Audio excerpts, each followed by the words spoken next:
Okay, so a super important tip. I used to do this in Japan unknowingly, but I knew that it made me breathe easier. So before the fight in the dressing room, I would have my manager, because I never had a coach, with his back against me. We would hook arms, and then he would lean over and I would stretch my chest out. I always felt that it was easier for me to breathe after I did that. Now I know exactly what I was doing. I was stretching my intercostals, which makes your chest more flexible. Now it's like this. Imagine that you have to kick a bag, high kicks. They're very tiring, right? You have to bring your leg up. Now, if you stretch before, it's easier for you to bring the leg up, right? Because now it's loose.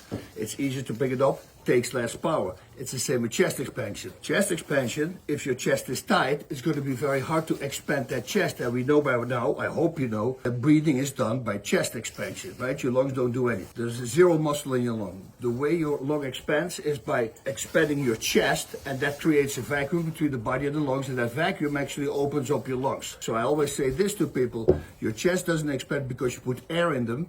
Your chest expands, and that is how you pull the air in. Okay, keep that in mind. So what you don't want to do before an athletic event is push-ups, all that kind of stuff that makes your upper body tight, because once you do that, it's harder for your diaphragm and your intercostals, which are responsible for opening your chest. They have to work harder. So I would do 5-6 days, maybe even a week. I did 10 days. No power training whatsoever, and start stretching your intercostals. There's an intercostal stretch that I like a lot, the one that I already said. Hook your arms with a partner, and he leans forward, so you lean back and you stretch your intercostals. But this one also, imagine you're sitting on a chair, and then your left leg here, this side of the leg is against the leaning, so to say, where you put the armrest, and then you start just stretching your upper body like this. You grab the chair, and you start stretching. You breathe out, because you go,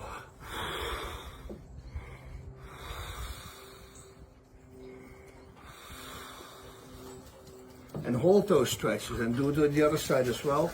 This way you stretch your intercostals. It's going to be much easier for you to expand your chest, and boy, it does a lot in the stamina/endurance department. Now, stamina, endurance, what's the difference, right?